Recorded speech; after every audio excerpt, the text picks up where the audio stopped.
Então, pessoal, boa tarde a todos. Vamos começar mais uma aula de processamento digital de sinais. Nessa aula a gente vai tratar uma versão alternativa da soma de convolução. A soma de convolução é um assunto que vocês já viram comigo no semestre passado. A gente passou ele em sinais e sistemas como uma introdução à ideia do produto de convolução, porque é mais fácil analisar uma soma de convolução do que uma integral de convolução.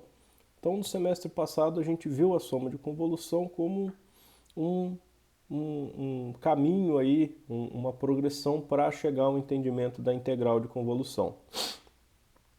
Nesse semestre, na aula anterior, a gente revisou todos os conceitos da soma de convolução. Desculpa, já vou voltar e falar, Leonardo. E já revisou todos os conceitos, só que eu tive uma ênfase muito mais prática, uma ênfase muito mais voltada para o cômputo da soma de convolução e as formas alternativas que eu posso proceder esse cômputo. Então, tipo assim, a gente tem o comando conv, que realiza, né, a soma de convolução que a gente já tinha visto. Obviamente que ele só trabalha com sequências finitas, ou seja, é uma ferramenta de implementação para sistemas FIR. Os sinais são sempre finitos, a gente já discutiu isso na prática, o sinal digital ele é sempre um sinal de suporte finito. Então, a convolução é uma ferramenta de implementação para sistemas FIR. Aí a gente discutiu as diversas formas que eu posso usar isso, computar essa convolução, principalmente em termos do intervalo do resultado obtido. Então, tem a convolução completa, que ela é maior do que a sequência de entrada e a resposta impulsiva. Tem a convolução de mesmo tamanho da resposta, que a gente viu como que eu obtenho, como que eu faço essa truncagem, né, como que eu corto as beiradas. E tem a convolução no intervalo válido, né, onde eu fico com um comprimento de resposta ainda mais restritivo. Isso era super fácil de enxergar se a gente entende, se a gente representa a convolução como uma multiplicação matricial usando, né, a matriz que aplica a convolução, uma matriz de Toeplitz. Então, a matriz de Toeplitz é uma matriz diagonal constante, que é uma ferramenta muito útil para visualizar a ideia da convolução como uma transformação linear e os seus diferentes comprimentos. O comprimento completo, um comprimento igual ao sinal de entrada e o comprimento válido, né, sem nenhum efeito de zero padding. E essa representação da convolução através da multiplicação matricial, ela também pode ser um caminho útil e computacionalmente eficiente quando eu quero fazer a convolução de mais de um sinal ao mesmo tempo por um mesmo sistema. Então aí eu posso ter vantagens computacionais. Especialmente, pessoal, se eu tiver uma soma de convolução com uma matriz bastante esparsa, ou seja, uma matriz que tem vários zeros. A gente tem ferramentas computacionais que nos ajudam a garantir uma grande eficiência computacional nesses casos. Então, esse foi uma abordagem. A outra abordagem, pessoal, que a gente vai começar na aula de hoje é uma ideia diferente de convolução. Agora a gente vai fazer uma distinção entre a convolução que a gente viu até agora, discreta, obviamente, a soma de convolução linear. E hoje nós vamos ver a soma de convolução periódica e circular. Nós vamos ver que, apesar de eu ter dois entendimentos distintos, elas funcionam exatamente igual e tem um único comando no MATLAB para fazer tanto convolução periódica quanto convolução circular. Essa ferramenta é muito útil, pessoal, por causa de uma propriedade da convolução circular. Nós vamos ver que o cômputo dela é muito mais eficiente, várias vezes mais eficiente que o cômputo da convolução linear. A ideia é, a convolução linear é como os sistemas operam de fato, é o que a gente sabe que precisa acontecer. A convolução circular, ela não é exatamente igual à convolução linear. Eu preciso fazer algumas alterações ali para obter essa equivalência. Só que dependendo da situação, desculpem, vale a pena investir um tempo extra nessa preparação para poder usar a rotina de convolução circular. Porque um dos resultados que a gente vai discutir na aula de hoje é como, para partir de um certo número de amostras, a convolução circular ela começa a se tornar um mecanismo muito mais eficiente do que a convolução linear em termos de custo computacional. E a diferença, pessoal, é muito grande. A diferença é absurda. A diferença está em termos de um ganho de ordem de complexidade. Não é algo assim, é 2 vezes mais rápido, 10 vezes mais rápido. Não. O ganho de eficiência aumenta junto com o tamanho dos meus sinais. Então, é uma alteração na ordem de complexidade do algoritmo e não num fator de escala dessa complexidade, o que ajuda muito. Só retomando, pessoal, o recado inicial lá então a respeito das atividades acompanhadas. Elas encerraram então a 1h45, a nova já está lá. Eu vou fazer o lançamento das notas ainda hoje. O que acontece, pessoal? Terça-feira eu entrei em contato porque a gente tem um servidor da UTFPR lá em Curitiba que ele é como se ele fosse o facilitador nosso com o MathWorks, com a empresa que disponibiliza as licenças do MATLAB. Então, essa integração do Grader com o Moodle, igual eu já expliquei para vocês, é uma promessa de maio do ano passado, que deveria estar funcionando. E nessa terça-feira, como a gente já estava chegando no prazo limite da primeira atividade nossa, eu pedi para o Roberto Nelli me passar o contato desse professor para eu questionar ele de fato. Só vai acontecer, não vai acontecer, porque estou ouvindo promessas aí há bastante tempo. Sem contar que eu obriguei todos os meus alunos a mudar o cadastro deles no Moodle só por causa disso. Então, queria saber se eu fiz isso à toa ou não. E aí ele me respondeu ainda na terça-feira, falando que ele ia entrar em contato de volta. Ele ainda não entrou. Então, assim, até hoje, o Moodle ainda não está integrado ao Grader. Então, a ideia é, quando acabasse a avaliação de vocês, ele já ia jogar as notas todas no Moodle, automaticamente. Eu não ia precisar intervir. Isso ainda não está acontecendo, pelo menos para essa semana. Eu espero que mude logo. Mas enquanto a gente não tiver... É muita enrolação mesmo, Daniel, porque, de novo, é uma demanda de maio, né? Não é nada de ontem ou de terça-feira. Eu só estou cobrando de novo. Mas enquanto isso não estiver funcionando de maneira automática, normalmente eu pego o final da aula de hoje, a hora que a gente terminar aqui, aí eu vou lá no Grader, aí eu imprimo todo o relatório das soluções que foram apresentadas dentro do tempo, porque vocês sempre podem colocar a solução lá, ele está sempre disponível. Só que, obviamente, que só conta as que foram entregues dentro do tempo. Então, pego lá todo o relatório de todas as soluções entregues até hoje, 1h45 da tarde, e aí tem todas as notas de cada um de vocês, e aí eu preciso transcrever isso, uma por uma, lá dentro do Moodle. Então, assim, dá um pouquinho de trabalho, porque são 2 trabalhos, são 19 alunos, então tem que ficar fazendo uns cálculos lá de média, porque o Grader não entrega isso de forma... Ele não entrega uma média, ele entrega o resultado por exercício. Então preciso fazer as médias lá, principalmente quando vocês tiram uma nota parcial, às vezes tem uma continha ali para ser feita, para daí lançar isso no Moodle. Então, assim, entre as disciplinas de sinais e sistemas de processamento digital de sinais, devo demorar aí pouco mais de 15 minutos para fazer isso, se chegar a demorar tudo isso. Então é rápido, vai estar disponível já hoje à noite. Só que realmente a gente ainda fica nessa dinâmica, sabe? Que é manual. E é por isso que eu reforço mais uma vez o pedido para vocês. Sempre enxequem, pessoal, porque eu não vou ficar revisitando. Então vocês sabem a nota que vocês tiraram porque o Grader fala para vocês. E aí eu vou passar essa nota no Moodle. Chequem a nota do Moodle, porque a hora que eu for pôr no sistema acadêmico, que é o que vale, eu não checo de volta o Grader. Eu pego o que está no Moodle e lanço no sistema acadêmico. Então qualquer erro no Moodle, pessoal, vai para o sistema acadêmico, eventualmente. Então chequem toda semana a nota que foi lançada lá, porque se eu cometer um erro de transcrição, já me manda um e-mail, já me avisa, eu já faço a correção lá.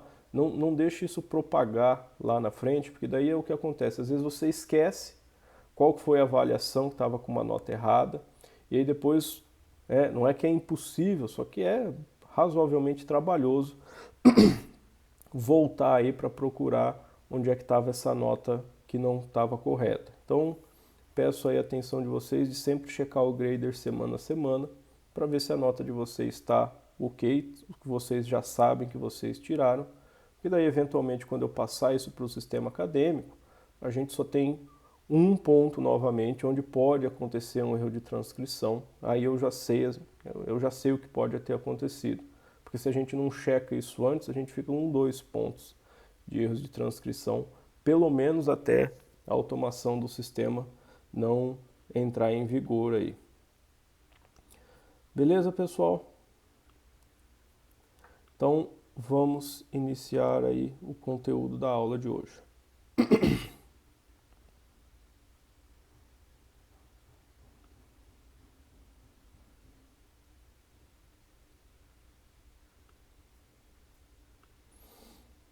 Então, pessoal, soma de convolução, convolução periódica e circular. A gente vai começar, pessoal, discutindo convolução periódica.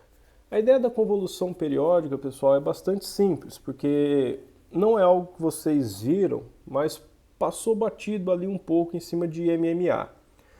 Vocês vão lembrar que quando vocês aprenderam séries de Fourier em MMA, vocês viam lá que tinha uma propriedade de convolução, assim como tem a propriedade da transformada de Fourier. Então, se eu pego 2 séries de Fourier, sabe? Pego 2 sinais que são periódicos e que tem uma série de Fourier. Se eu multiplico o coeficiente da série e faço a síntese a partir do resultado dessa multiplicação, o resultado que eu tenho é a convolução dos 2 sinais periódicos. Então, obviamente que aí a gente está falando de uma convolução contínua, né? Que vocês viram a série de Fourier para sinais que são contínuos e periódicos, mas a ideia principal da convolução de um sinal periódico é a seguinte: você só precisa calcular a convolução dentro de um período.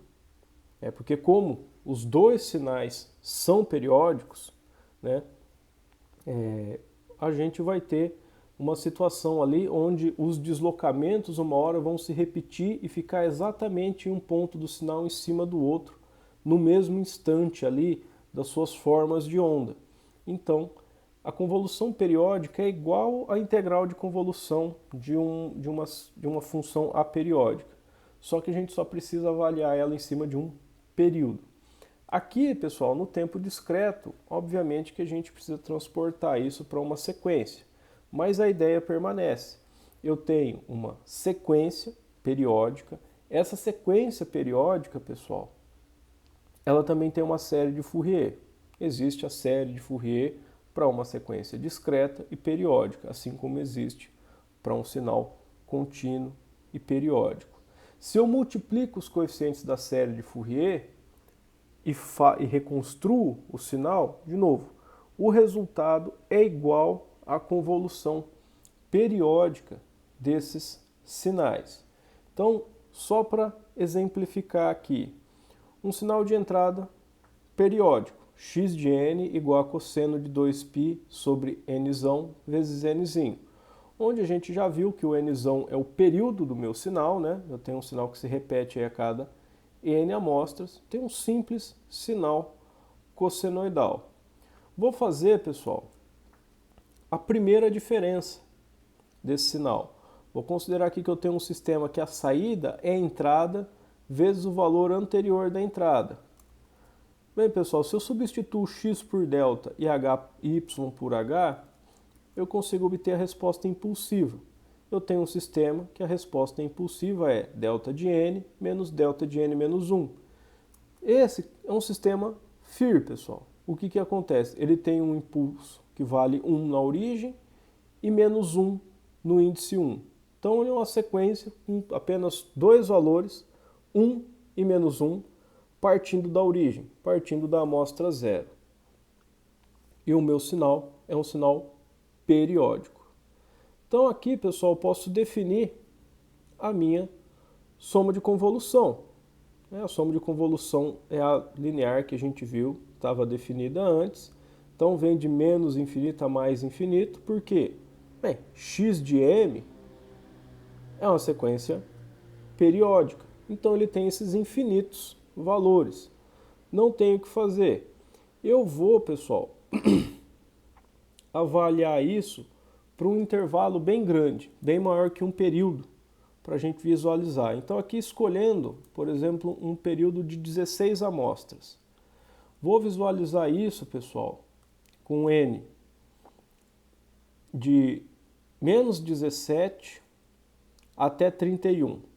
Então, vou visualizar isso num intervalo de 48 amostras no total. Aí gerei o meu sinal, que é um cosseno, e a minha resposta impulsiva, que é 1 e menos 1.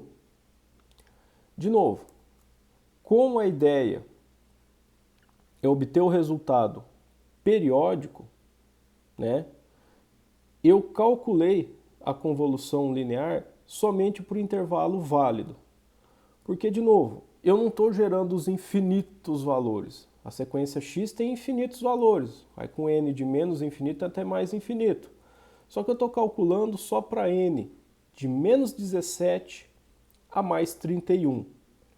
Então, para que eu não estrague a periodicidade do meu resultado, porque eu não estou fazendo os infinitos valores, estou calculando a convolução só para o intervalo válido. Ou seja, dentro desse intervalo que eu defini o sinal de entrada, ele vai calcular a convolução só para os termos onde não entra nenhum zero padding.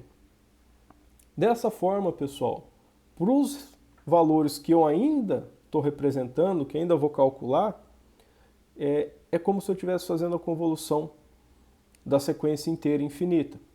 Como eu não estou mostrando, eu também não vou computar todos esses infinitos valores. Mas percebam aqui como eu não faço a plotagem de todos os valores de n, nem todos os valores de x, mas eu ploto todos os valores de y, né? Porque a saída ficou com um comprimento um pouquinho menor. Então nessa plotagem, pessoal, nós temos aí em azul o meu sinal. Deixa eu abrir numa outra janela para ficar mais simples de visualizar. Em azul eu tenho o meu sinal de entrada, x de n, que é um cosseno. Ó, reparem aqui, ó, o índice 0, ele está no topo, e aí ele se repete a cada 16 amostras. Ó, reparem aqui, a hora que ele chega na amostra 16, ele está lá no topo de novo. E em vermelho, pessoal, eu tenho y de n, que é a primeira diferença. Reparem, pessoal, que a primeira diferença, né, ela é basicamente, pessoal, uma aproximação da derivada. A derivada do cosseno, pessoal, é menos seno. E olhem como o sinal que eu obtive aqui, pessoal, lembra o menos seno. Aqui, a princípio, ele deveria estar na origem. Ele não está. Ah, mas por que ele não está?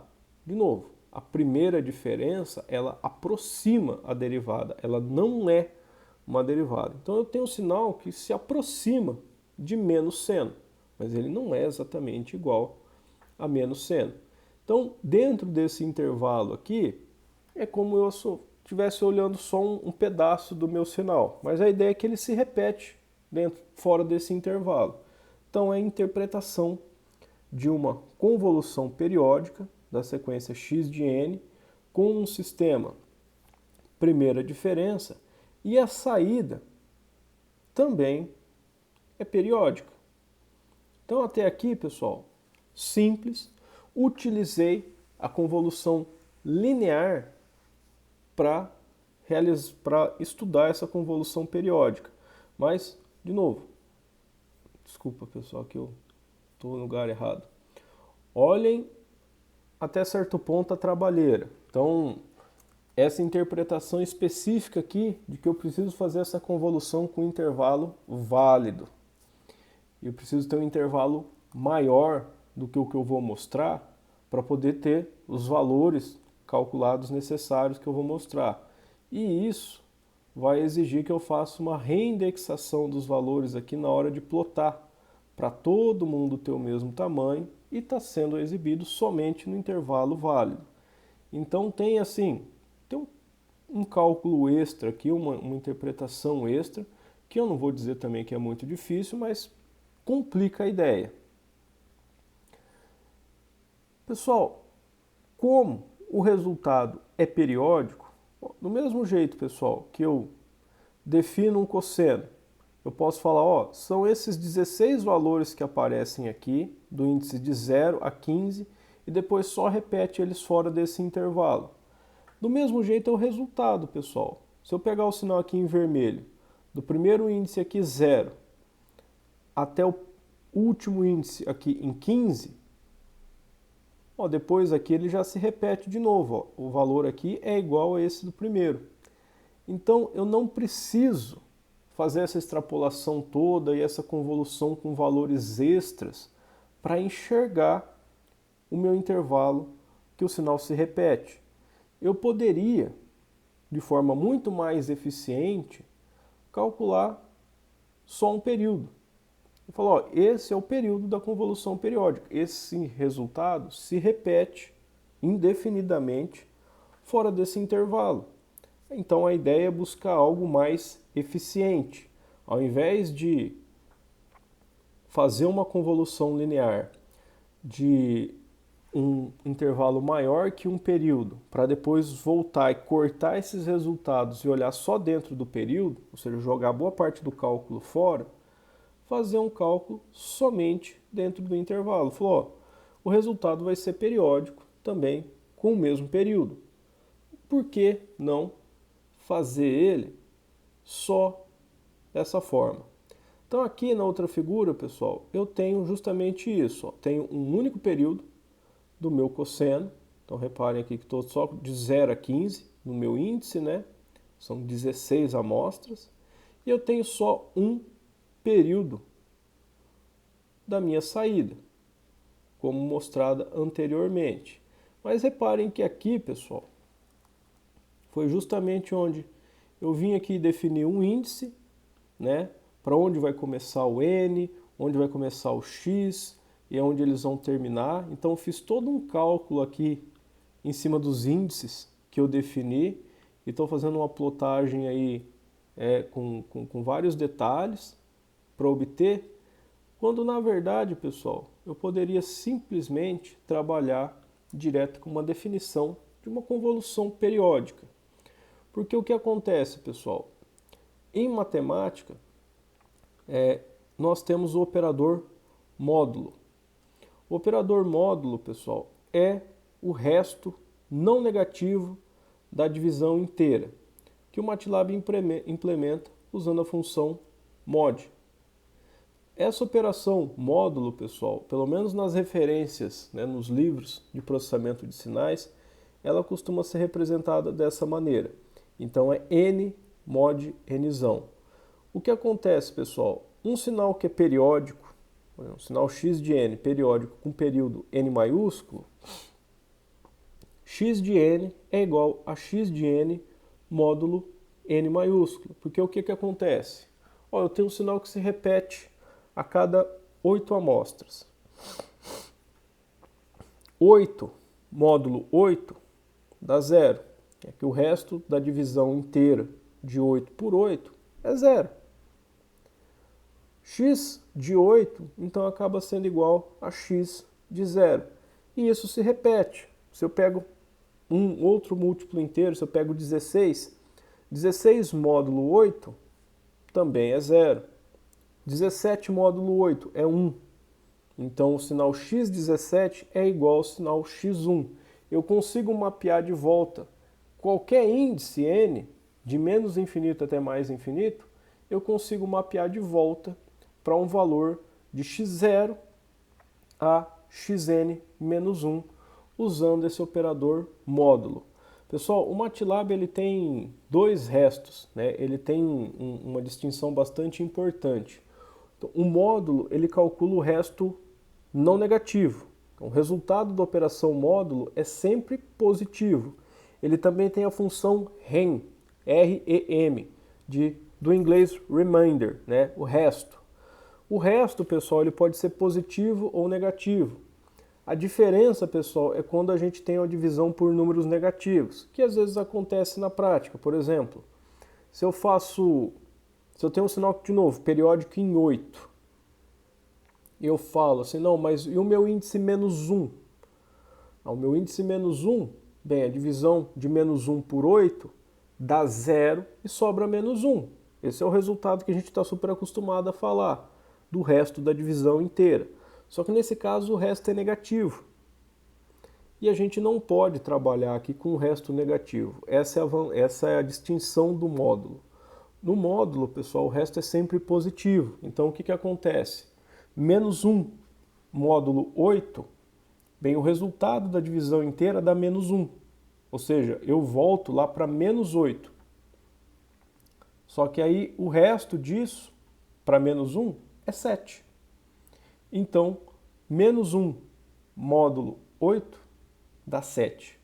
Essa é a distinção, de novo, para manter esse resto de divisão sempre positivo, né, o operador módulo ele trabalha um pouquinho diferente do que vocês esperam quando a divisão envolve números negativos. Porque eu falo assim, menos 1 dividido por 8. A gente está super acostumado a falar, não, dá 0 e sobra menos 1. No caso aqui, menos 1 dividido por 8 dá menos 1 e sobram 7. Esse é o que o módulo faz. Essa é a ideia distinta aqui desse operador módulo. Então, eu defini aqui os índices de uma forma geral, ou seja, vai de 1 até o comprimento de n, né, do sinal que eu estou gerando. E aqui eu tenho os meus índices modificados, m e dx, que é o módulo desses índices em relação ao período n. Aqui, pessoal, eu tenho um problema específico do MATLAB. Em linguagem C isso não acontece, mas no MATLAB é algo que a gente tem que corrigir. Por quê? O MATLAB, pessoal, ele não aceita índice zero. Então, a hora que eu faço, por exemplo, de novo, para um sinal que tem periodicidade 8, eu pego lá 16 e faço 16 módulo 8, esse resultado que é zero, né, porque 16 módulo 8 dá 2 e sobra 0. Ele vai passar esse 0 como resultado, que é o resto positivo da divisão. Esse 0 não serve como índice. Então, a hora que eu pego esses índices 0 que o módulo dá, como o MATLAB ele não trabalha com índice a partir de 0, ele trabalha com índice a partir de 1, é como se ao invés de trabalhar com um sinal de 0 a n menos 1, para um sinal n periódico, eu trabalho com um sinal de 1 a n. O MATLAB entende isso. E o índice vai de 1 até n. Então aqui, pessoal, tem esse passo aqui que é fundamental, que é depois que eu calculo os índices, eu pego os índices que valem 0, substitui por n.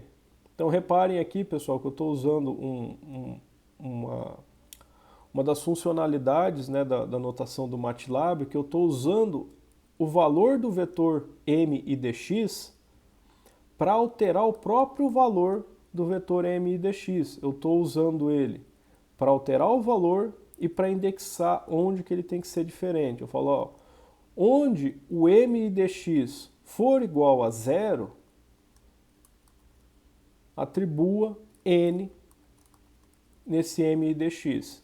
Então isso daqui é uma expressão que para quem não está habituado com o MATLAB pode parecer um pouco esquizofrênica, mas é o que a gente chama de indexamento lógico.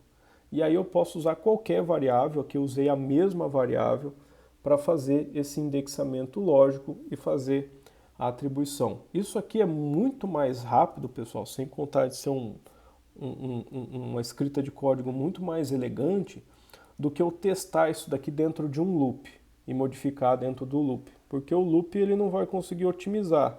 Aqui ele já vai otimizar para o meu ambiente de execução, ou seja, ele sabe se o meu computador é um computador com 2 núcleos, 4 núcleos de processamento, quantas instruções concorrentes eles conseguem fazer dentro do núcleo com uma única instrução, múltiplos dados, que é o que a gente tem, a maioria das arquiteturas hoje suportam instruções SIMD, né? Single Instruction Multiple Data. Então, se eu faço ele desse jeito, ele consegue explorar todo o paralelismo do meu processador para executar ela muito rápido. Se eu faço dentro de um loop de for, ele vai iterar uma por uma dentro do loop de for. E eu estou jogando fora todo o paralelismo que o meu computador ou uma outra plataforma oferece. Então, tem uma razão também para se fazer isso, não é só deixar o código conciso, mas a gente tem vantagens computacionais.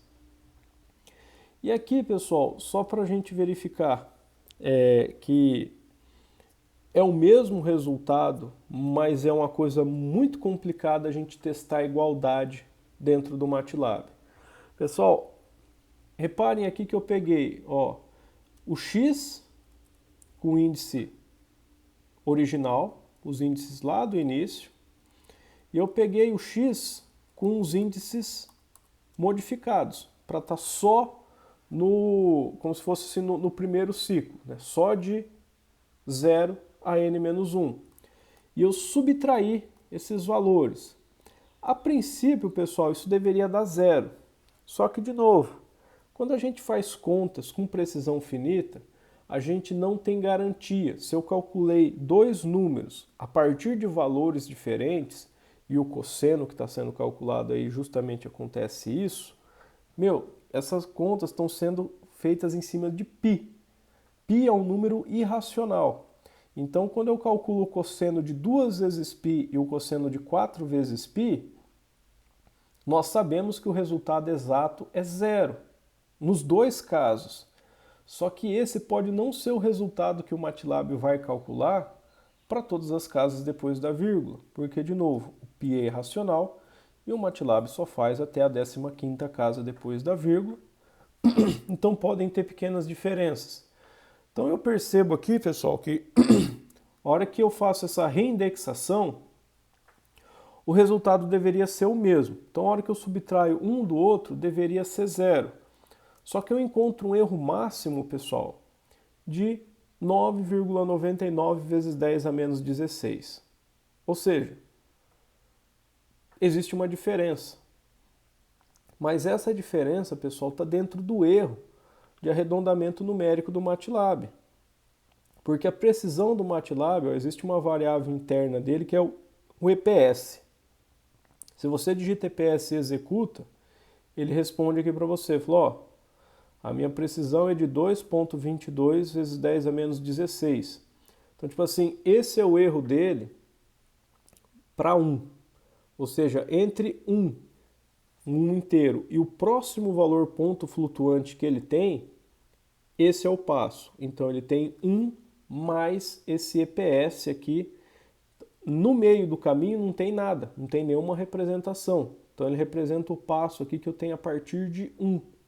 Então eu percebo, o MATLAB tem uma precisão, né, finita aqui, que ele já ele está errando. Na segunda casa depois da vírgula ele já erra, porque é o passo de precisão dele. Desculpa, na 16ª casa depois da vírgula. Por isso que a gente fala que ele garante só a 15ª. E na 16ª ele já tem a precisão do passo. Reparem, pessoal, que o meu erro aqui está na mesma ordem, né, com a mesma ordem de grandeza da precisão numérica. Ou seja, para todos os efeitos práticos, pessoal, essas sequências são iguais. Essa igualdade vale. Só que eu tenho que sempre falar assim, se eu testo perguntando se é igual, o MATLAB vai dar errado para mim. Eu fiz o teste pedindo o valor máximo da diferença, porque o MATLAB não vai considerar isso como exatamente igual, então ele vai falar que é diferente, mas eu queria mostrar para vocês que a diferença é numericamente irrelevante, porque está ali da ordem da precisão das contas que o MATLAB faz. De novo, aqui esse cosseno ele tem no máximo o valor 1, então a precisão das contas é exatamente esse valor aqui. E aí a gente percebe que ele até acumula esse erro algumas vezes, porque a diferença deu, algumas vezes maior que o erro básico, mas é porque durante as operações o erro foi acumulado. Só que a ideia, pessoal, é como Alguém abriu o microfone aí, tudo certo? Não, eu só queria perguntar, nesse caso do arredondamento, pode ter caso que a gente não precise de tanto. Eu sei que tem comando do MATLAB que é o round, mas ele não necessariamente é muito útil para nossas aplicações, por causa da precisão dele. Não, Ele precisa não, o round ele vai funcionar arredondando para o inteiro, Daniel.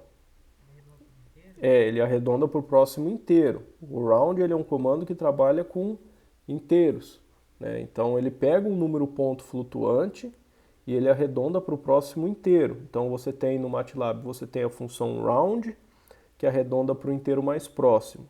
Você tem a função ceiling, que arredonda para o próximo inteiro. Você tem a função floor, que arredonda para o menor inteiro. E você tem a função fix também, que arredonda para o inteiro em direção ao zero. Faz diferença quando você faz arredondamentos com números que podem ser negativos. Então o MATLAB tem 4 funções de arredondamento: o round, o fix, o floor e o ceil. Cada uma delas, né, tem um funcionamento como eu expliquei aí, só que ela traz as coisas de volta para inteiros. E nós estamos trabalhando com ponto flutuante. Então não é essa ideia. Não existe falar que eu fiz um arredondamento em ponto flutuante. Eu tenho essa precisão do ponto flutuante, eu não consigo me esquivar disso. E isso é ainda mais crítico em eletrônica embarcada, porque em eletrônica embarcada eu assim raramente é generosidade minha. É praticamente nunca mesmo que eu tenho uma unidade em ponto flutuante.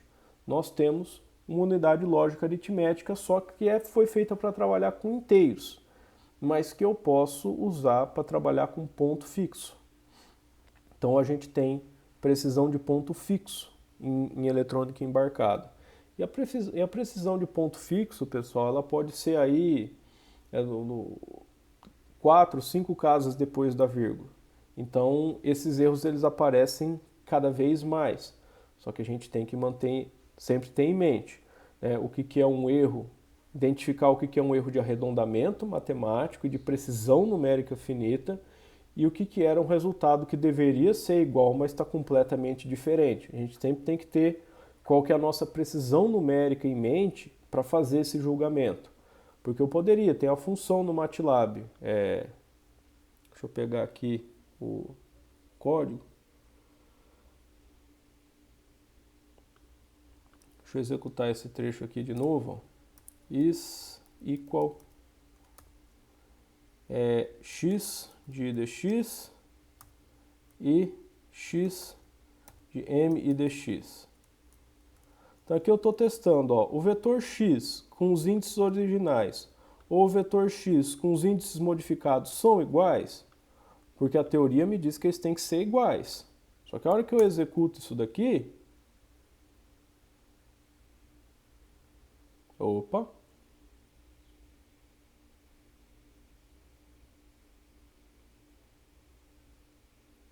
ah tá, ele não vai fazer,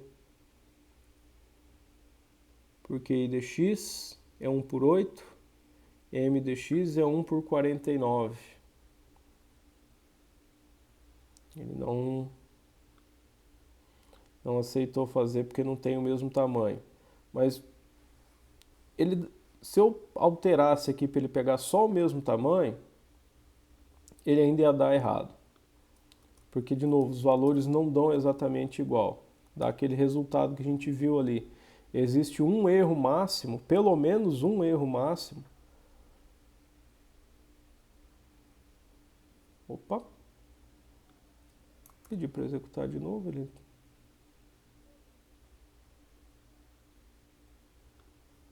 Eu acho que ele.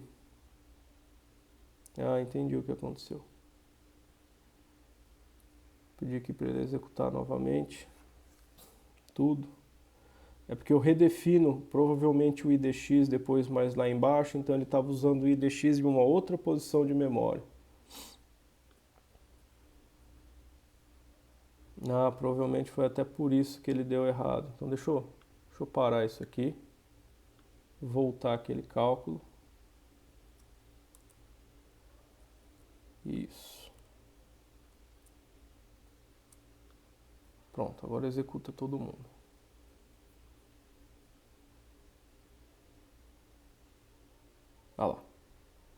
ele estava com um lixo de memória ali, ó. Se eu pergunto para ele, falou, ó, esse x com índice original e o x com índice modificado são iguais?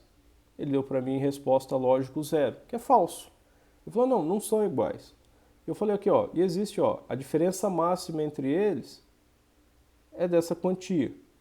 Sabendo a precisão numérica do MATLAB, eu consigo falar, não, isso aqui é um erro numérico. Isso aqui não é porque a minha teoria está furada ou porque eu cometi algum engano aqui na minha implementação. Não, a teoria está correta, a minha implementação também está. Só que eu estou trabalhando com precisão finita, então eu não consigo, né, obter esses resultados exatos. Tranquilo agora? Sim, sim. Só parece que é um pouco de avaliação mesmo manual, né? Mesmo a gente automatizando o código, a gente tem que ter essa noção na hora que está escrevendo para avaliar. Não, a gente conseguiria fazer fazer uma mini função para, por exemplo, testar uma igualdade com uma tolerância. Olha, testa a igualdade aí, mas testa dentro de 10 vezes o EPS, sabe? Dá uma margem aí, porque a gente sabe que os erros acumulam, então não adianta testar só com o valor de EPS, porque se eu faço mais de uma conta, eu posso acumular o erro mais de uma vez. Idealmente, uma hora ele soma para cima, uma hora ele soma, outra hora ele subtrai, então idealmente os erros podem ser menores no final. Só que eu posso ter o pior caso onde o erro se acumula positivo ou negativo em todas as contas. Então é um múltiplo do EPS que eu teria que testar. Então a gente joga uma margem ali e faz um teste de igualdade com uma tolerância. O MATLAB não faz isso, ele não oferece essa função, né? Testar a igualdade dentro de uma tolerância. Mas assim, é uma funçãozinha que, se você faz isso bastante, é algo útil de você criar e deixar dentro aí da sua raiz para você usar toda vez que precisar, né? Que é a questão de criação de funções. Quem quiser ver mais sobre isso, pessoal, dentro da nossa pasta, né, das aulas, tem uma subpasta do MATLAB, onde tem lá 2 mini cursos bem rapidinhos do MATLAB para vocês. O material está disponível, né, aí para vocês usarem. Está disponível também tudo no Moodle, né, e tem os vídeos do curso que estão lá também no meu canal do YouTube, numa playlist separada. Então, quem se interessar por mais detalhes aí do MATLAB pode ir atrás disso. Dando sequência aqui, pessoal, eu vou reescrever então a soma de convolução. É como a gente, de novo, dentro da precisão que o MATLAB trabalha. Eu provei que isso é verdade. Ao invés de trabalhar com uma convolução nos infinitos valores, não. Eu vou pegar só os índices de um único período de x. Então agora eu posso pegar, eu substituí a ordem aqui, fiz o meu convolução de h com x, que eu posso trocar a ordem sem problema. Só que o meu x de n menos m agora, eu falo, não, eu vou fazer isso daqui só dentro do meu intervalo de 0 a n menos 1. Só nos índices que realmente importam para mim, que é o de um único período do sinal. Porque daí eu posso trocar aquele somatório infinito por um somatório finito bastante simples aqui. Pessoal, eu vi aqui que ficou um pouco infeliz o fato de eu ter invertido a convolução. A gente sabe que ela é comutativa, mas eu inverti aqui h por x e ainda por cima fiz essa modificação aqui. Deixa eu alterar lá em cima também, porque daí fica bem mais simples entender o que eu estou querendo fazer. Então, ao invés de ser, aqui vai ser x, aqui vai ser h, e aí esse h, obviamente, eu já consigo passar ele de 0 até 1. já fico com uma convolução, uma soma finita aqui, só que o meu x ainda é infinito. Então, eu tinha definido já. Aí agora, a hora que eu passo daqui lá para baixo,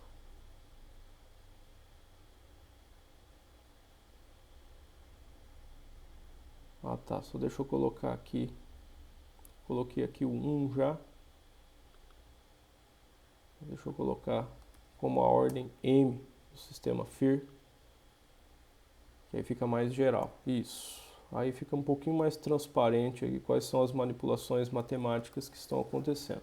Então agora fica bem mais simples, porque a única coisa então que eu fiz de diferente foi, ao invés de trabalhar com toda a sequência X, né, com n de menos infinito até mais infinito, não, vou trabalhar só com um período de x. Então é o x deslocado, módulo n, só dentro do intervalo de 0 a n maiúsculo menos 1. E aí facilita muito. E agora, né, eu posso fazer a convolução periódica em cima disso, utilizando o comando seconv. Né? Essa convolução periódica, do jeito que está representada aqui, ela já está codificada no MATLAB, utilizando a função seconv. Então, na convolução periódica, pessoal, eu tenho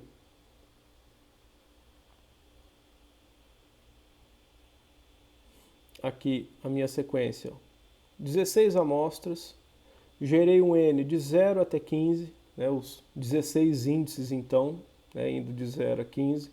Gerei aqui o sinal de entrada agora, que é um pulso retangular. Ele começa de 1, de 0 a 8. Na verdade ele vai de 0 a 7, ele vai ter 8. E depois de 8 a 15 ele tem zeros. Então aqui eu tenho o meu sinal em azul x de n, ó. Ele vem valendo 1 de 0 até a amostra 7, e depois da amostra 8 até a amostra 15 ele vale 0. Então tem um sinal aqui x de n. Tem um sinal h, que é o cosseno, que está aqui, que é o meu sinal em vermelho, o meu cosseno. Começou em 1, depois, na hora que ele estava voltando para 1, ele fechou o período, com amplitude 1. E aí, pessoal, na saída, eu tenho a convolução circular de x com h e comprimento n. A convolução circular, pessoal, ela aceita um terceiro argumento, onde esse terceiro argumento é o tamanho da sequência. No caso específico daqui, pessoal, como as duas sequências x e h já tinham o mesmo tamanho, eu não precisava de fato ter colocado esse cara aqui. Mas eu vou colocar porque é sempre uma boa prática, porque fica explícito, né, o que a gente está fazendo. Então aqui, pessoal, eu tenho o cálculo da convolução circular da sequência azul, né, que é a entrada, o meu sinal de entrada, que é um pulso retangular, com a minha resposta impulsiva, que é esse cosseno. E o resultado, pessoal, dá o sinal aqui em preto, que está aí aparentemente parecido aí com um seno. De novo, poderia fazer isso para mais amostras do meu sinal? Antes do 0 e depois do 15? Sim. Mas a ideia justamente de trabalhar com essa definição periódica é otimizar esses resultados. Eu calculei os resultados para um período só. Porque fora desse período, cada um desses valores se repete. Não preciso continuar calculando, porque qual que vai ser a saída para a amostra 16? De novo, aqui eu estou indo de 0 a 15. A amostra 16 da saída vai ser 16 módulo 16, que dá 0, vai ser o mesmo valor do índice 0, que é esse 1 aqui. Então, esse cara, né, na amostra 16 estaria aqui na frente, ele apareceria aqui de novo. Todos os resultados, todos os valores vão se repetir com a mesma periodicidade. Então, essa ideia do comportamento periódico, ela é bastante útil, porque mostra para a gente que se eu assumo que a sequência é periódica, eu não preciso calcular nada para os infinitos valores. Eu posso segurar os meus cálculos dentro de um período só. Porque fora desse período, como o próprio nome sugere da sequência periódica, tudo vai se repetir. Agora, pessoal, a gente vai fazer a mesma ideia, só que sem essa restrição de que todo mundo é periódico. A gente vai trabalhar com uma ideia de sequências que são circulares. Pessoal, aqui eu desenvolvi toda essa teoria partindo lá em cima da ideia de que o meu sinal x era periódico. Então eu fiz dois jeitos aqui. Eu fiz o x periódico com uma resposta impulsiva que não era periódica e fiz ele aqui embaixo para uma resposta impulsiva e um x que eram periódicos. Aqui os dois, tanto x quanto h, estou considerando que são periódicos. Então funciona dos dois jeitos, desde que um deles pelo menos seja periódico. Agora, pessoal, eu quero fazer o mesmo tipo de conta, só que as duas sequências têm suporte finito. Elas estão definidas só no intervalo de 0 a n-1. Ou seja, eu estou tratando uma sequência finita como se ela fosse periódica. O período a gente não pode olhar só, uma sequência periódica infinita eu não posso olhar só para o período. A interpretação aqui é o caminho contrário. Se eu tenho uma sequência que é de suporte finito e fora desse intervalo ela está indefinida, a gente costuma completar com zeros. É o zero padding que a gente viu na aula passada. Será que completar com zeros era a coisa mais interessante de ser feita? Porque como a sequência não está definida fora desse intervalo, a princípio eu posso fazer o que eu quiser, porque o importante são só os resultados dentro desse intervalo. Então a ideia de convolução circular e sequências com topologia circular é vantajoso em algumas situações eu considerar, olha, eu tenho um sinal aqui com 10 amostras, para usar um valor pequeno que seja simples. E para fins dos meus cálculos, eu vou considerar que esse sinal se repete a cada 10 amostras, ou seja, eu estou pegando um sinal que é de comprimento finito, mas vou trabalhar com ele como se ele fosse periódico, ou seja, estou fazendo uma extensão periódica daquele sinal. Esses outros valores não existem de fato, eles são apenas o resultado da operação módulo, ou seja, eles não ocupam memória, eles não existem, não fazem parte do meu sinal, mas eu faço de conta que eles estão lá, porque é o que dá para mim o resultado da operação módulo, como a gente fez lá em cima. Então aqui, basicamente, a gente fica com uma ideia bastante diferente do que é um deslocamento. Porque quando eu tenho um sinal, de suporte ilimitado e eu atraso ele de uma amostra, eu desloco todo mundo para a direita. Se eu avanço ele de uma amostra, eu desloco todo mundo para a esquerda. Todas as amostras são deslocadas. Só que no momento que eu falo que o sinal por que eu chamo ele de circular se eu falo que ele funciona como se ele fosse periódico, bem, olha o que acontece aqui, ó. Aqui eu tenho,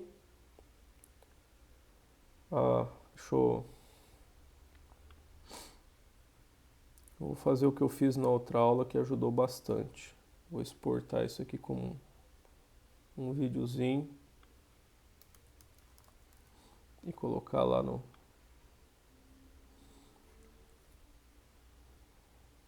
minha área de trabalho para usar ele. Isso.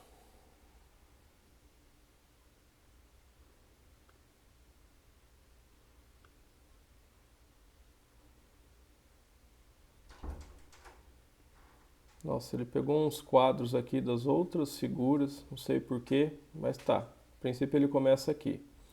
Então aqui, pessoal, eu tenho uma sequência. Reparem que eu fiz uma sequência bem simples, ó.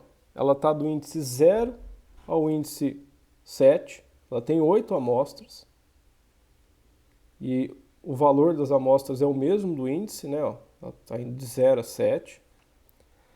E aqui eu tenho a extensão periódica dela, ou seja, eu estou pegando a mesma amostra e jogando umas cópias em volta. Ó. Então eu estou jogando uma cópia dela um período antes e uma cópia depois.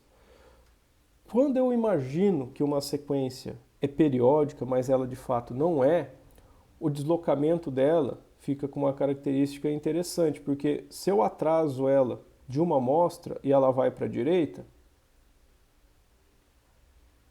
alguns valores é bastante simples, ó, porque o que estava em 0 foi para 1, o que estava em 1 foi para 2, o que estava em 2 foi para 3, e assim sucessivamente até o final. O que estava no índice 6 foi para 7.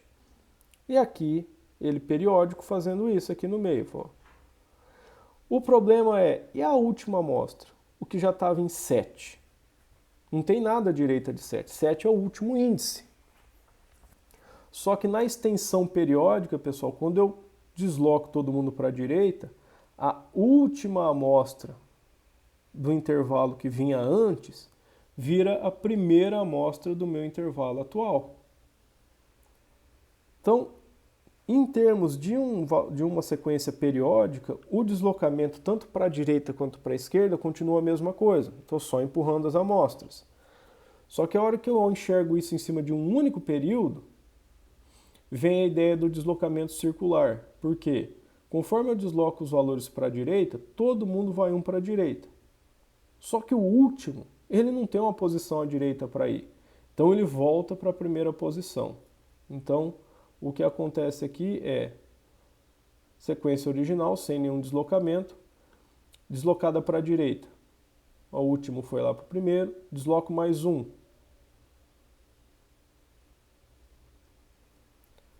De novo, eu estou só enxergando, estou só olhando o intervalo entre 0 e 7 aqui da extensão periódica.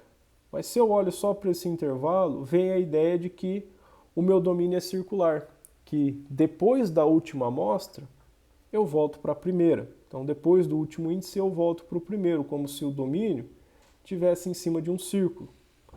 E eu tenho uma ideia bem diferente sobre o deslocamento. Ah, mas por que todo esse sofrimento em cima do deslocamento?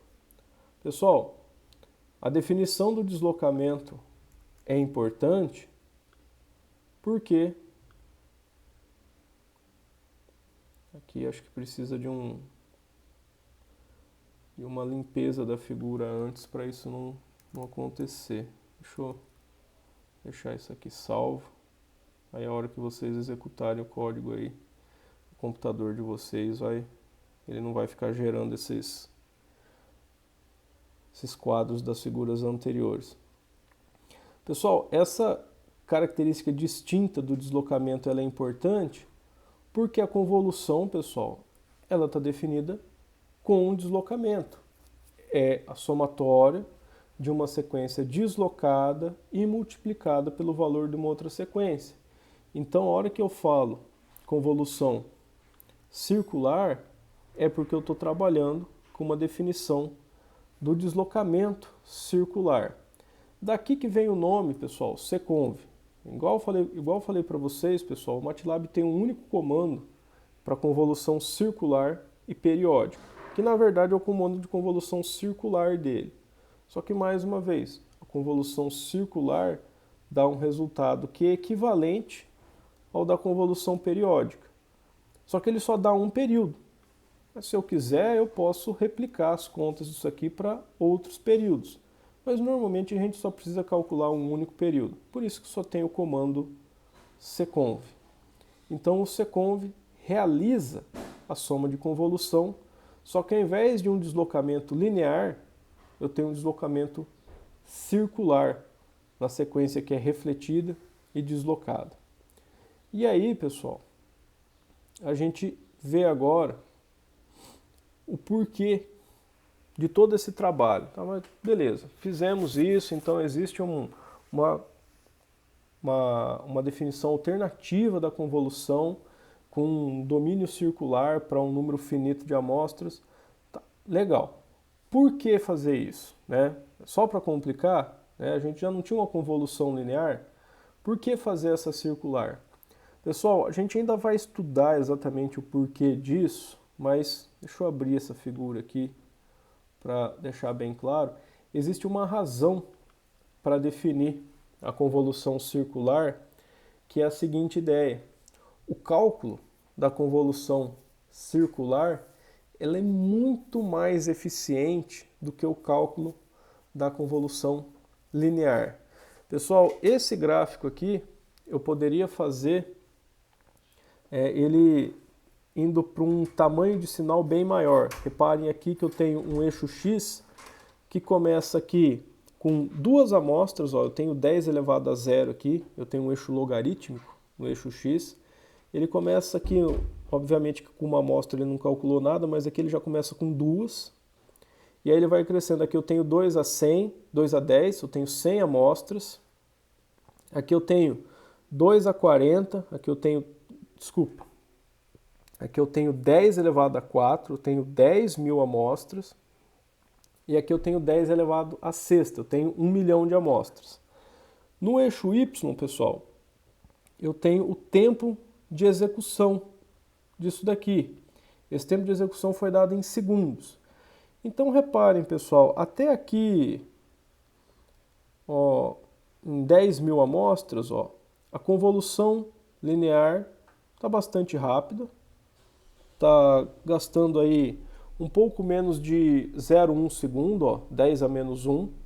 Convolução circular, ela está bem mais rápida, gastando aí mais ou menos uns 30 ou 40 milissegundos. Mas a gente já percebe que dá uma diferença grande aqui, pessoal. Eu tenho uma diferença de maior do que uma ordem de grandeza. Então, para 10 mil amostras, a convolução circular ela já é mais do que 10 vezes mais rápida do que a convolução linear. E elas se encontram aqui, pessoal, essa medida não é exata porque esse gráfico foi feito rodando o código uma única vez no meu computador. Então a gente tem grandes variações aqui, principalmente quando o intervalo é muito curto, porque eles dependem do estado do meu computador, né? O que também estava rodando quando esse código executou. Então esse pedaço aqui onde eles variam de forma espúria, a gente não leva em consideração. A gente leva em consideração só quando ele começa a ficar mais comportado aqui. E eu percebo, pessoal, que o tempo de execução da convolução linear, ele cresce muito mais rápido do que o da convolução circular. Reparem aqui, pessoal, para 1 milhão de amostras. Para 1 milhão de amostras, pessoal, a convolução linear teve um tempo de execução, ó, aqui é 10 ao quadrado. Isso aqui foi mais de 100 segundos. Ele está dando aqui, ó, 329,98 segundos. 330 segundos praticamente. Pessoal, 330 segundos são 5 minutos e meio. É por isso que esse código demora, pessoal. Quem já tentou executar esse código aí no computador de vocês deve ter percebido que ele demora. Porque ele demorou aqui no meu computador, por exemplo, ele demorou 5 minutos e meio para calcular as convoluções e ele está medindo justamente esse tempo que ele demora. Então, 5 minutos e meio para fazer uma convolução com 1 milhão de amostras. Bastante tempo. Só que ele demorou aqui, se eu pego a curva da convolução circular, ele demorou menos de meio segundo para fazer o mesmo cálculo com uma convolução circular. A definição, então, da convolução circular é importante porque para valores, pessoal, aqui eu tenho 10 ao quadrado, aqui eu tenho 10 à quarta. Aqui no meio ele não mostra o índice exatamente, mas aqui onde eu tenho esse pico, tenho 1000 amostras. Em torno aqui, pessoal, das 1000 amostras, eu tenho um cruzamento. Eu teria um cruzamento se o gráfico tivesse feito de forma adequada, de onde função custo da convolução linear e a função custo da convolução circular se cruzam. Então, tipo assim, existe uma situação onde a convolução linear tem um custo mais baixo do que a circular, só que é para um número baixo de amostras, pessoal. Igual eu comentei com vocês no início da aula, se eu pego um áudio para processar, o áudio costuma ser amostrado 48 mil amostras por segundo. 48 mil amostras por segundo, né? Uma música aí tem uns 2 minutos e meio, eu já estou falando de milhões de amostras. Né? Então eu estou aqui, ó, nessa casa dos milhões.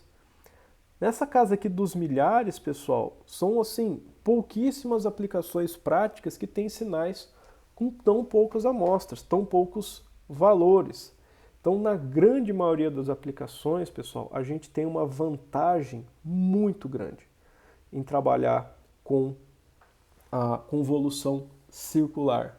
Por isso que é importante definir ela, porque o custo computacional dela é muito mais baixo. E essa diferença aqui, pessoal, ela só aumenta. Reparem, aqui eu estou saindo de 0,47 para 329,8. Então, são 329,98 dividido por 0,472682. Pessoal, o meu código está quase 700 vezes mais rápido utilizando convolução circular. De novo, a ideia, pessoal, não é a gente se preocupar nesse momento como que a convolução circular faz isso. Por hora, a gente não chegou nesse nível de teoria. Mas a gente tem duas implementações que estão na mão para a gente, pessoal. A gente tem a função seconv, que faz a convolução circular, e a gente tem lá em cima a função, mais um pouco, a função conv. Ah não, a função conv não está nesse material, pessoal, está na aula anterior. Então tem a função seconv e a função conv. Eu sei que a função seconv ela é mais rápida para convolução linear. Desculpa, a função seconv ela é mais rápida que a convolução linear. A seconv é mais rápida que a função conv. Mas a questão é, a convolução circular, obviamente, não dá o mesmo resultado que a convolução linear dá. Mas eu quero aproveitar as vantagens dela. Como fazer isso mantendo o mesmo resultado? De novo, como calcular uma convolução linear a partir de uma convolução circular e ter o mesmo resultado? Isso é o que a gente aborda nesse último exemplo. Aqui nesse último exemplo, pessoal, faltou aqui. O último exemplo está aqui embaixo. Desculpa. Esse primeiro exemplo aqui, a gente está trabalhando os dois, né? Mas aqui embaixo eu discuto isso melhor. Mas vamos trabalhar esse primeiro aqui, que eu tenho um sinal bem simplesinho. Eu tenho um sinal que é uma rampa, tem 10 amostras, vai de 1 a 10, e tem uma resposta impulsiva que é um vetor com 3 valores e 1/3. Tem um filtro média móvel de 3 amostras e uma rampa de 1 a 10. Aí eu calculo a sequência y1, que é a convolução desses caras, e eu ploto esse y1 em azul aqui. Então, o resultado em azul é o resultado da convolução linear. E eu também ploto o y2 em vermelho. E o y2 é o resultado da convolução circular, de x com h. E a gente repara aqui pelo gráfico que o resultado é o mesmo. A única coisa, pessoal, que eu preciso garantir para que a convolução circular saia igual à convolução circular é que o comprimento da circular seja o mesmo no resultado da linear. Isso é meio que óbvio, pessoal. Óbvio que o comprimento das duas tem que ser igual, porque se o comprimento não for igual, não tem como a sequência ser igual. Mas é uma coincidência feliz verificar que só de eu já ajustar o comprimento do resultado, ele já consegue fazer para mim o cálculo exatamente igual.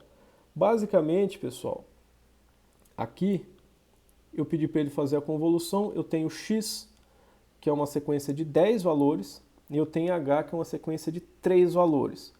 Eu já sei qual que é o tamanho de y1, porque ele vai ser 10 mais 3 dá 13, menos 1 dá 12. Então y tem 12 valores. E eu plotei ele aqui embaixo, ó. Eu plotei ele sem pôr um índice específico, então o MATLAB vai a partir de 1. Ele vai de 1 a 12. Aqui, pessoal, para fazer a convolução circular, eu passei para ele, falou, ó, só que você precisa calcular isso com 12 valores. Para fazer esse cálculo com 12 valores, eu peguei o x tinha 10. Aí eu completei esse 10 com mais 2 zeros. E o h, que tinha 3, eu completei ele com mais 9 zeros, para poder fazer esse cálculo aqui dentro. Eu posso, pessoal, igual eu falei antes para vocês, eu posso fazer desse jeito, deixar as duas sequências do mesmo tamanho, que é o tamanho do resultado que eu quero, e pedir para ele calcular.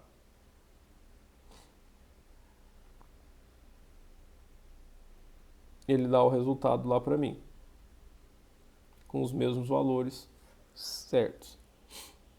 Ou eu posso passar o comprimento que eu desejo ali, e como eu deixei até aqui no comentário, eu posso apagar essa linha.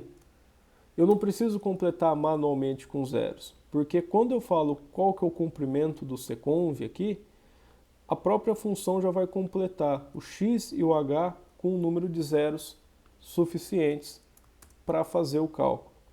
Ali embaixo, pessoal, ele plotou mais valores nessa última vez, porque eu não estou controlando o número de amostras que ele plota, mas o que ele plotou além, ele plotou só zero, então não faz diferença. Então aqui, pessoal, a gente percebe que ele gerou o resultado para mim, e a gente percebe que o resultado da convolução circular é exatamente igual da convolução linear. Eu só preciso garantir que ele vai ter o mesmo tamanho.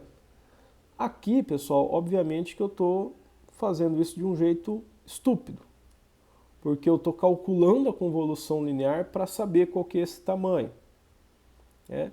Mas eu poderia fazer isso de forma bem mais simples, como a gente tem dito ali. Eu posso fazer, ó, n é o comprimento, escrevi comprimento errado, de x, m é o comprimento de h, e aí ao invés de fazer esse cálculo do comprimento do outro valor que eu não vou ficar recalculando, obviamente, toda vez a convolução linear só para saber o tamanho que ela ficou, eu simplesmente venho aqui e falo, m mais n é a soma dos dois comprimentos menos 1. E aí, se eu fizer isso, eu não preciso, obviamente, calcular a convolução linear para saber o comprimento dela, porque o comprimento dela já é dado pela teoria. Eu não preciso calcular para saber. Posso só somar o comprimento das duas sequências e subtrair 1, que eu já sei que esse é o valor. Por último aqui, pessoal, eu trouxe uma aplicação um pouco mais prática dessa ideia, que é o exemplo 2, onde a gente vai fazer uma filtragem de um som. Isso aqui é o som, pessoal, um trecho de um som do canto de uma baleia. Então aqui eu tenho aqui ele visualizado em suas formas de onda, e o que não aparente aqui, não fica aparente aqui, com certeza não vai ficar aparente para vocês, pessoal, é que eu tenho 3 curvas. Eu tenho o som original, em azul, e eu tenho o resultado de 2 filtragens, de 2 convoluções que eu apliquei. Essas convoluções, pessoal, são com uma resposta impulsiva que é um filtro média móvel. Obtive aqui, calculei um filtro média móvel de ordem 2, ou seja, eles têm um comprimento de 3 amostras. E aí eu fiz o filtro média móvel, calculei com uma convolução linear. Isso é importante, pessoal, porque esse x aqui, deixa eu recalcular esse trecho de código aqui, porque ele vai atualizar o valor de x por esse código. Esse x aqui, pessoal, ele tem um grande número de amostras. São 6.001 amostras. Então, é um número relativamente alto de amostras. Vai fazer uma diferença muito grande, pessoal, o tempo de execução entre a convolução linear e a convolução circular. E o resultado, pessoal, é o mesmo. Repare aqui que eu tenho o sinal original em azul, que eu consigo perceber a diferença de amplitude dele. E eu tenho o sinal filtrado, eu tenho o sinal com a convolução linear em vermelho e eu tenho o sinal com a convolução circular em amarelo. Só que eu não vejo nada vermelho, né? Eu consigo ver, pessoal, esse sinal em vermelho se eu apagar o sinal amarelo. Porque o que acontece? Um ficou exatamente igual ao outro. Então um está plotado em cima do outro. E aí com um plotado em cima do outro, o que ficou por baixo não vou conseguir ver. A hora que eu apago o sinal amarelo, essa interface gráfica está bem lenta hoje, mas olha lá, apaguei. A hora que eu apaguei o sinal da convolução circular, apareceu o sinal da convolução linear em vermelho. Por que ele não aparecia antes? Porque eles eram exatamente iguais. Um estava em cima do outro. E eu mostro isso aqui embaixo. Mostrando, ó, a diferença do y, onde o y que eu calculei é a convolução circular, está aqui. Para o y1, que é a convolução linear, a diferença entre eles, ó, tá lá naquela ordem de 16ª casa depois da vírgula. Aqui eu estou comparando com o valor de EPS máximo. Aqui eu tenho um sinal que está variando no máximo entre 0,25 e menos 0,25. Então peguei o EPS aqui do valor na maior parte do tempo desses sinais, o EPS de 0,05. A precisão numérica aqui, para essa faixa de valores, é de 10 a menos 18. Mais uma vez eu percebo que o meu erro acumulado está algumas vezes acima da precisão numérica. Pô, mas era de se esperar que eu acumulasse bastante erro, pessoal. Estou fazendo uma convolução com 6.001 amostras. Lógico que vai ter erro acumulado, né? Mas tem uma diferença muito distinta em termos de eficiência computacional. Como o gráfico aqui mostrou para a gente, ó, aqui eu tenho 10 a quinta, 10 a quarta, 10 a terceira. 10 a terceira para 6.000 amostras vai estar algo próximo dessa fronteira aqui. Então, na convolução circular, tudo demora 2 milissegundos para ser calculado. Enquanto na convolução linear, ele demora 20 milissegundos aproximadamente. Então, 10 vezes mais rápido na convolução circular do que na convolução linear. De novo, eu ainda estou trabalhando com um número baixo o suficiente de amostras e com um tempo de execução pequeno o suficiente, para nós não faz diferença, né? Para nós, né, se demorou 2 milissegundos ou se demorou 20 milissegundos, para nossa cabeça o resultado ainda saiu instantaneamente, né? Não faz diferença. Só que são coisas que fazem diferença em consumo de energia e autonomia de bateria em sistemas embarcados. Então, mesmo quando essa diferença não traz nenhuma distinção para nós, É algo que a gente ainda precisa tomar cuidado quando a gente vai fazer a implementação em eletrônica embarcada, porque se o processador está lá trabalhando num tempo 10 vezes maior, ele está consumindo 10 vezes mais potência do que ele precisaria consumir. A bateria vai drenar 10 vezes mais rápido. Aí eu quero ver quem que não concorda comigo, que uma bateria que dura 10 vezes mais é, é muito mais do que 10 vezes melhor do que a outra bateria.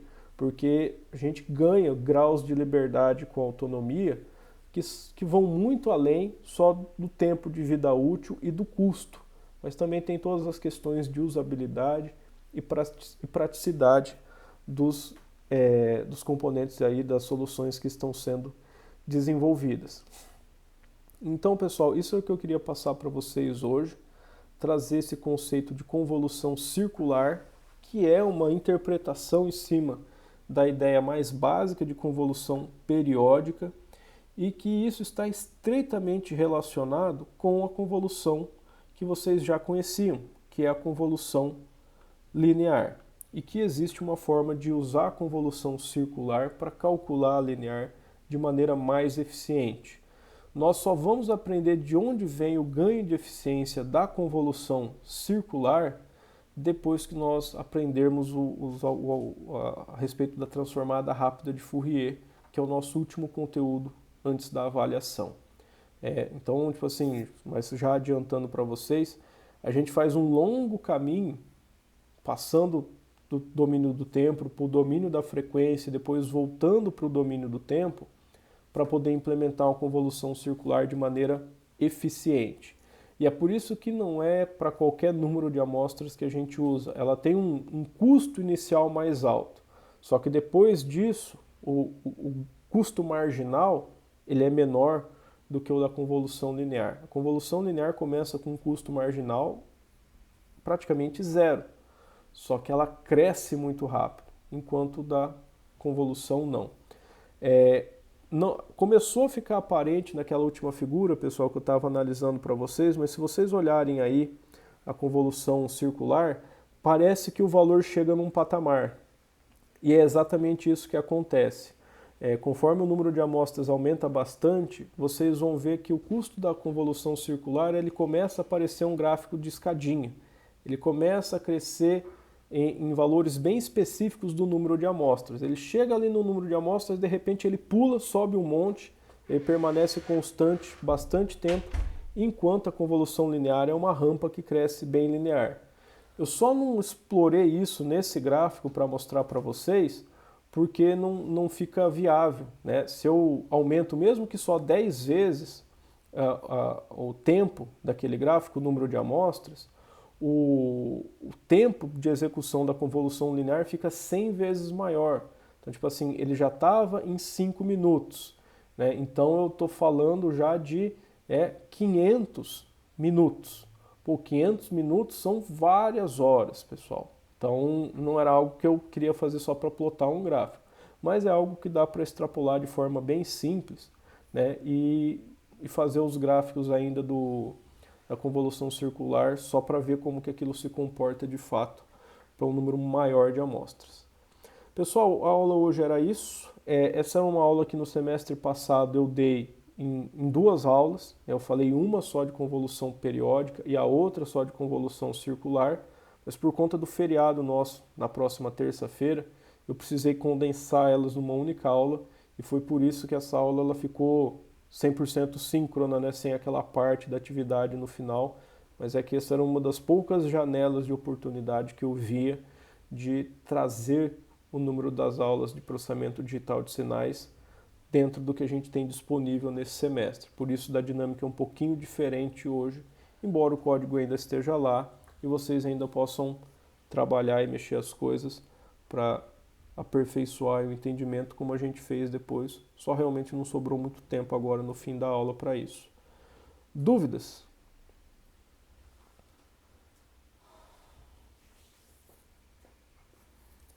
Nenhuma dúvida, pessoal? Pessoal, então, né, já vamos finalizar por aqui hoje. Desejo aí para vocês um bom fim de semana, um bom descanso. Terça-feira, para quem esqueceu, é feriado. A gente se vê na próxima quinta de novo, tá ok?